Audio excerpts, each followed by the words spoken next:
विधेयक को पारित किया जाए। जो सदस्य इसके पक्ष में हाँ गए, जो सदस्य विरोध में ना गए, मेरे विचार में निर्णय हाँ वालों के पक्ष में प्रस्ताव स्वीकृत हुआ और विधेयक पारित हुआ।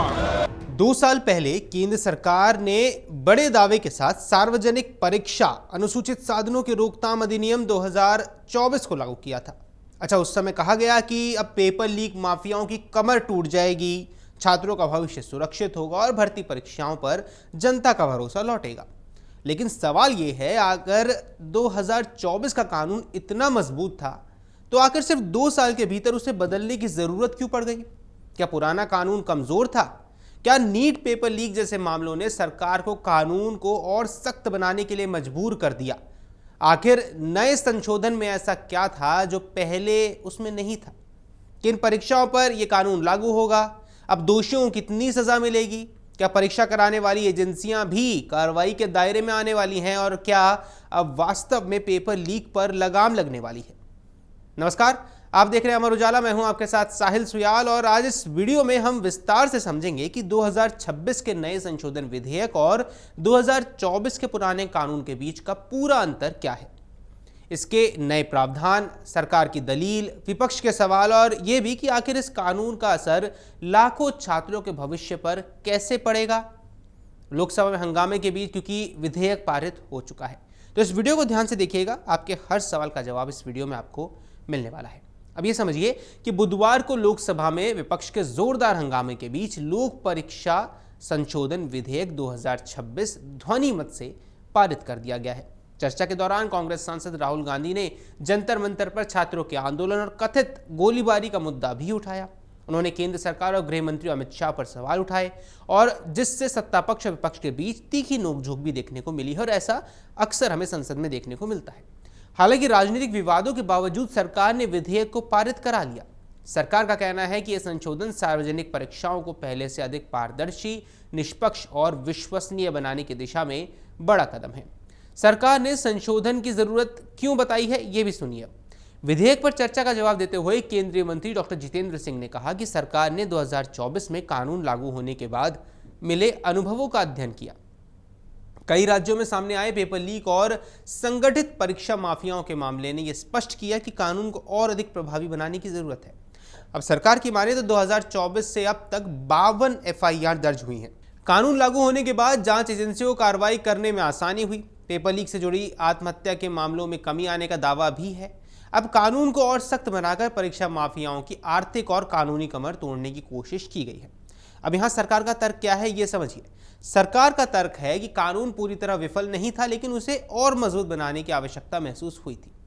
तो सवाल उठता है, आखिर 2026 के संशोधन में नया क्या है? ये सबसे बड़ा सवाल है। और आखिर इस नए कानून में ऐसा क्या बदल गया है जो पहले नहीं था?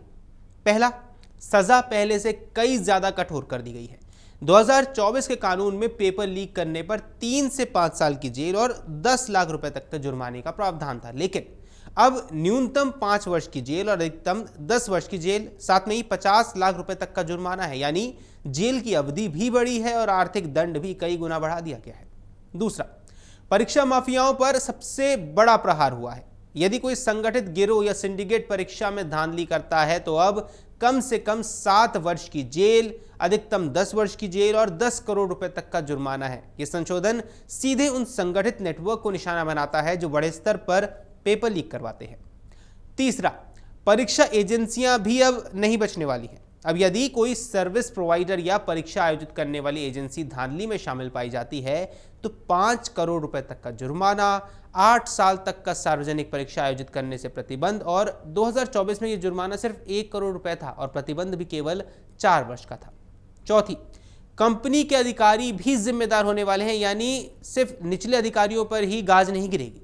यदि किसी निजी कंपनी के डायरेक्टर, सीईओ, मैनेजर या वरिष्ठ अधिकारी की मिलीभगत सामने आती है तो 5 से 10 वर्ष की जेल, 5 करोड़ रुपए तक का जुर्माना। यानी अब केवल कंपनी नहीं बल्कि उसके निर्णय लेने वाले अधिकारी भी व्यक्तिगत रूप से जिम्मेदार होंगे। पांचवा, यहां अब जांच स्पेशल टास्क फोर्स करेगी।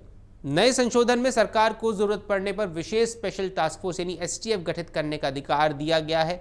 सबसे महत्वपूर्ण बात है कि जांच 2 महीने के भीतर पूरी करने का लक्ष्य रखा गया है। इसका उद्देश्य वर्षों तक लंबित रहने वाली जांच प्रक्रिया को तेज करना है। छठा, फास्ट ट्रैक कोर्ट में होगी सुनवाई। अब पेपर लीक से जुड़े मामलों की सुनवाई सामान्य अदालतों में लंबे समय तक लंबित नहीं रहेगी। नए प्रावधानों की माने तो स्पेशल फास्ट ट्रैक कोर्ट बनेंगे, रोजाना सुनवाई होगी। चार्जशीट दाखिल होने के 3 महीने के भीतर ट्रायल पूरा करने का लक्ष्य रखा गया है। प्रत्येक अदालत में विशेष लोक अभियोजन नियुक्त होगा। हाईकोर्ट में 30 दिन के भीतर अपील की जा सकेगी। अब कोशिश होगी कि अपील भी 3 महीनों के भीतर ही निपटा दी जाए, यानी सरकार अब केवल गिरफ्तारी नहीं बल्कि जल्दी सजा दिलाने की दिशा में भी काम करना चाहती है। अब समझिए किन परीक्षाओं पर यह कानून लागू होने वाला है। ये कानून केवल केंद्र सरकार की सार्वजनिक परीक्षाओं पर ही लागू होगा, जिनमें शामिल है UPSC, SSC, RRB, IBPS, NTA की परीक्षाएं जैसे कि नीट, जेईई, सीयूईटी आदि। अब केंद्र सरकार के मंत्रालयों की भर्ती परीक्षा भी इसमें शामिल हो सकती हैं। दरअसल केंद्र द्वारा अधिसूचित अन्य सार्वजनिक परीक्षाएं यानी करोड़ों अभ्यर्थियों को प्रभावित करने वाली लगभग सभी प्रमुख केंद्रीय परीक्षाएं इसके दायरे में आती हैं। 2024 का कानून आखिर क्यों बनाया गया था, ये भी समझ लीजिए, क्योंकि अगर थोड़ा पीछे जाएं तो 2024 से पहले पेपर लीक और परीक्षा घोटालों से निपटने के लिए कोई अलग केंद्रीय कानून मौजूद नहीं था।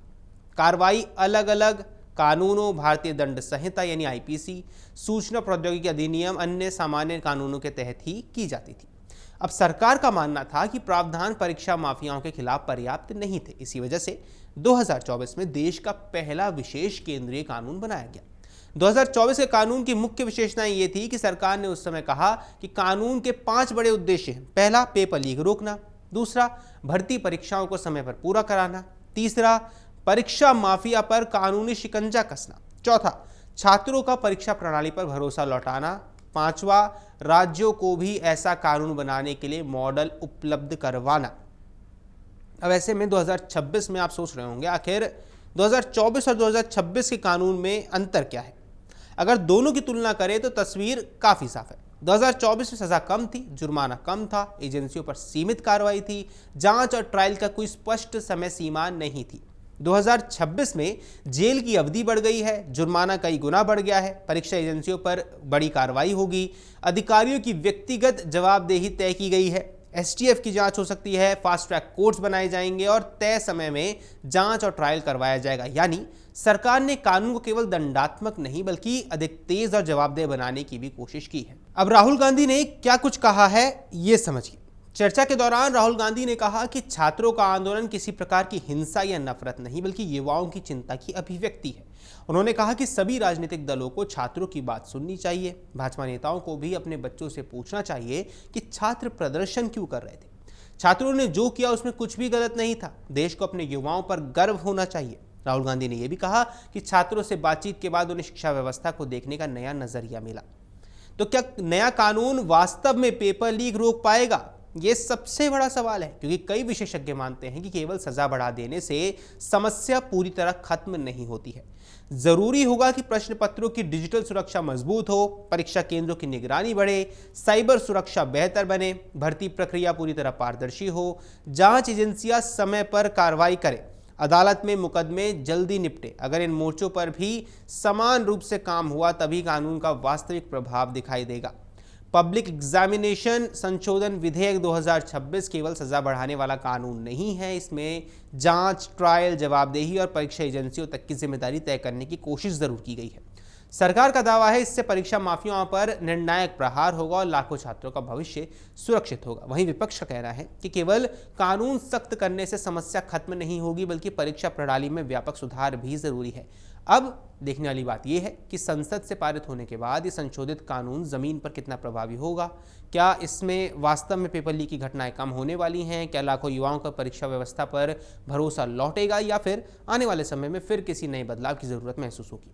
इन सवालों के जवाब कानून के लागू होने और उसके प्रभावी क्रियान्वयन पर निर्भर करेंगे। ऐसे में आपकी जो कुछ भी इस पर राय है हमें कमेंट सेक्शन पर जरूर बताएं।